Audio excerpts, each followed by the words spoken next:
Hi there, Lisa Arana here, and welcome to another Assemble This video. Today's card is all about this beautiful girl colored with Copic markers. I'm going to share my process on coloring skin and hair using the stunning girl from Patience with Yourself sentiment kit by Unity Stamp Company. There are so many encouraging and supportive sentiments in this kit that are perfect for someone you may know who is struggling with some major life events. So my coloring process takes a while. This is going to be a long video, so I hope you'll stick in it with me till the end. We're going to start out with my image already pre-stamped on some Nina Solar White 80-pound cardstock. I'm using a Copic friendly ink. This, I believe, is Memento Tuxedo Black. You could also use Gina K Amalgam ink. Those are my two favorites, though I do tend to grab Memento first if I definitely know I'm going to be using Copics. If I'm not 100% sure, then I'll grab Amalgam ink. So I've already done a base layer of the lightest color of her skin. I'm using a range of E colors, E30, E31, and E33. So I just laid down a light layer of that E30, just kind of saturates the paper a little bit and gets ready for blending with the next layer of colors. Then I went around with E31, just around the edges of her face, and then also kind of around the features, just to create some depth.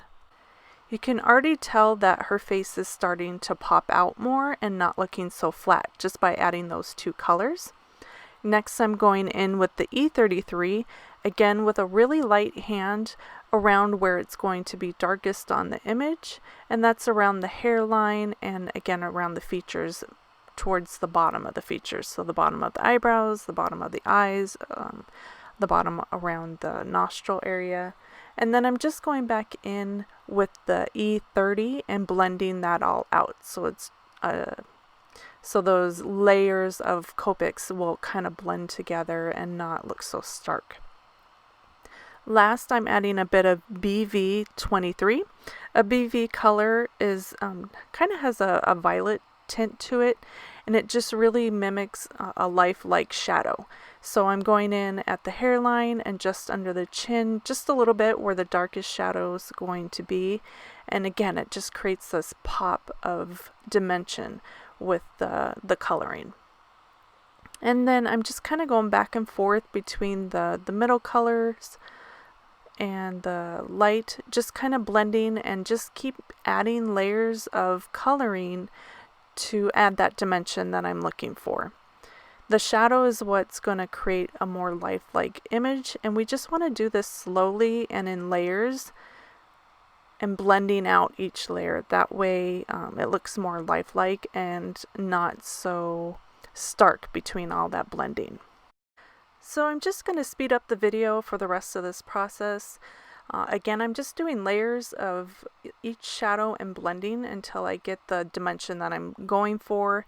This process took me easily over 3 minutes just to do the face. So you have to take your time with coloring and not feel rushed if you're looking for this type of dimension of Copic coloring. As you can tell, she's already becoming more lifelike just because I keep adding layers of color and dimension.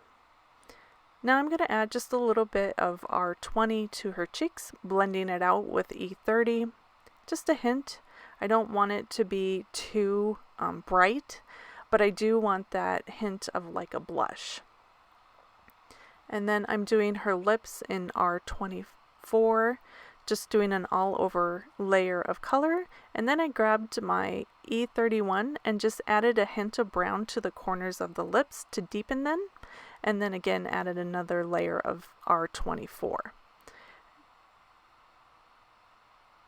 And then last, I'm going around with a little bit of that E33 to add a little bit more depth. And then the E30, I'm running around the entire lips just to kind of clean up the edge of the red. Next, I decided to work on the clothing a little bit. I didn't want it to get lost in the hair, so I'm coloring the shirt in this vibrant turquoise color.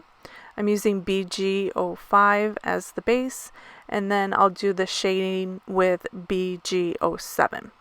So I'm just going slowly because I want to make sure I'm doing the shirt and not the hair. And once the shirt's filled in, I'm doing the left side with the darker teal color, just again to add a bit of shadow and dimension. And then leaving the other side light is kind of where my light source is coming from, the upper right diagonal down to the bottom left, and then that creates the shadow that I'm looking for in the shirt. Next, I kind of moved on to the hair, and I'm just doing the highlights right now in the center of these curves. The hair has a bit of a wave to it, so anywhere that the biggest part of the wave is, I'm laying down a little bit of yellow for highlight. As I started to do that, I realized I really wanted to finish out the shirt on this side as well. I didn't want to lose where the edge of the hair was, so I'm just doing the same process again, laying down the light color of turquoise and then adding a bit of shadow in with the darkest turquoise and then blending it out with the lighter again. And just adding a few layers of that just so I get some nice contrast. And as you can see, I accidentally dropped my turquoise pen down into the center of the hair, but thankfully it's at a great part of this process. I'm just going to use my colorless blender to push that color into the paper, and it'll lighten it up enough that once we color the hair, you won't even see it by the end. So now I'm going back and finishing off with working on the hair and adding more yellow to that highlight.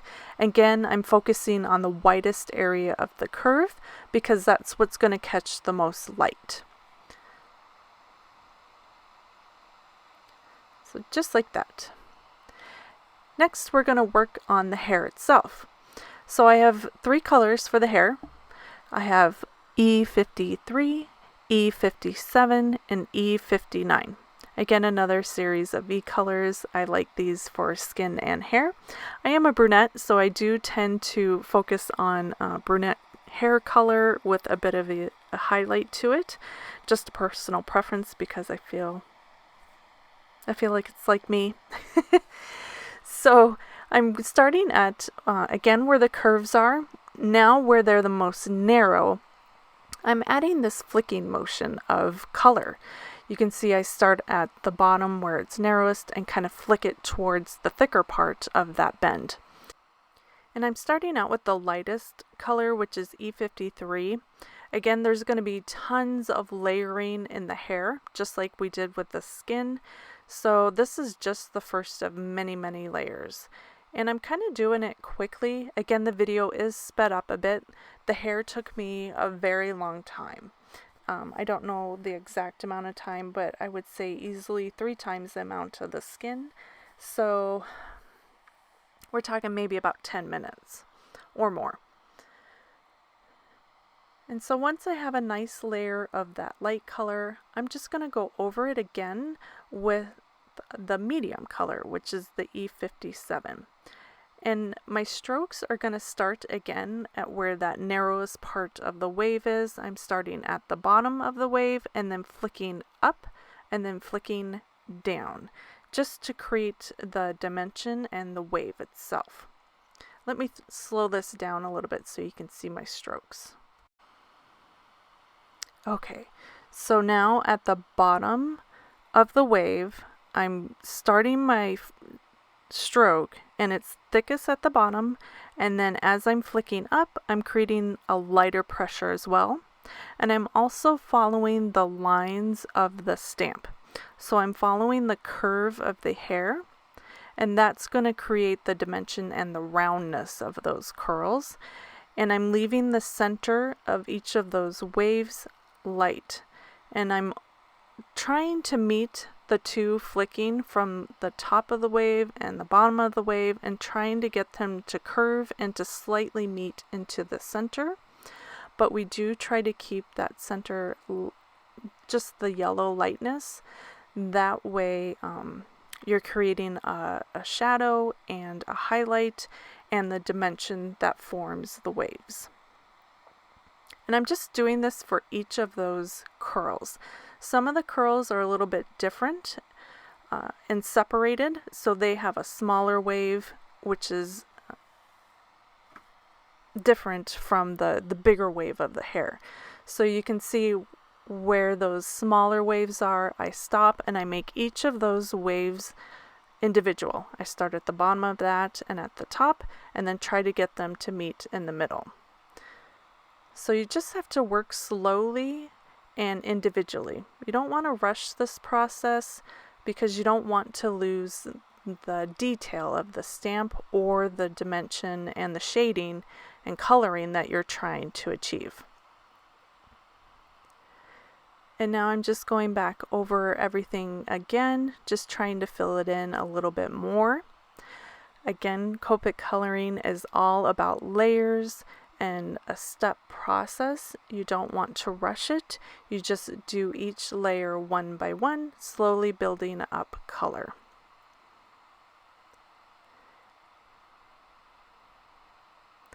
And I'm still using the medium color here, the E57, as I tried to build in that depth of the smallest part of the wave. And now I'm just going to go back to kind of a sped up version of the video so we can kind of move along a little bit more. So I'm just going to keep adding and layering over my previous color until I kind of start to fill in that wave a little bit more. So my top color and bottom color are meeting more towards the middle, and we're covering up that highlight just a little bit more. So now that I did one side, I'm just going to speed up and fast forward to the next side.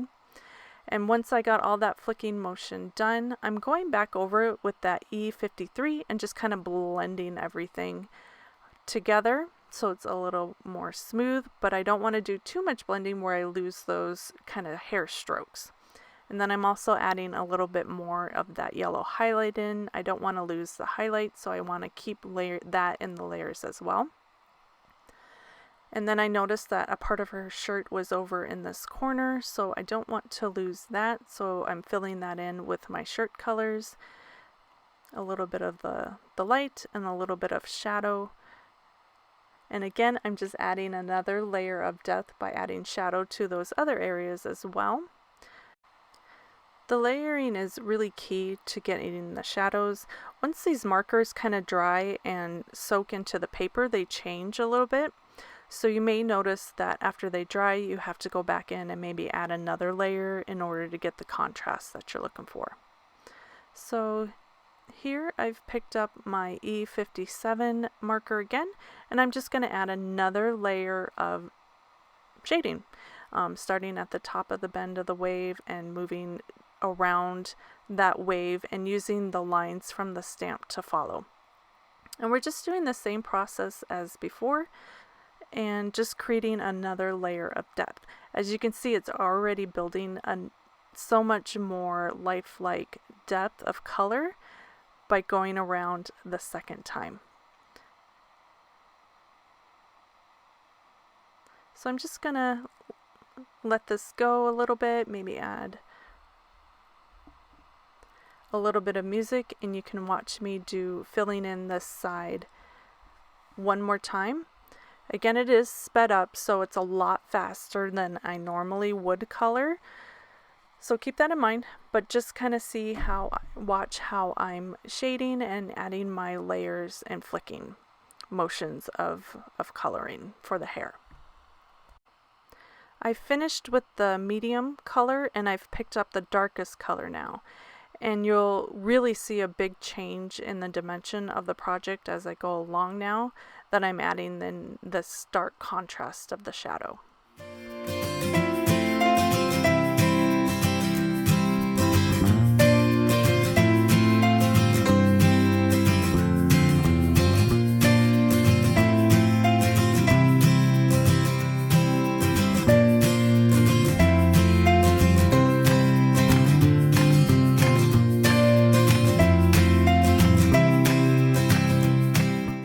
I've picked up my lightest color again and just doing a little blending over everything just to kind of get it to all meld together and look soft and really beautiful.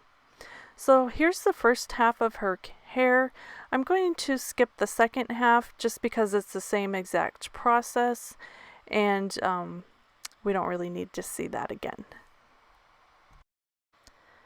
So I'm just finishing up the second half of the hair, and you can really tell how rich and vibrant the hair is looking with all those layers of colors and the blending and the flicking motion of the ink, or the ink from the markers.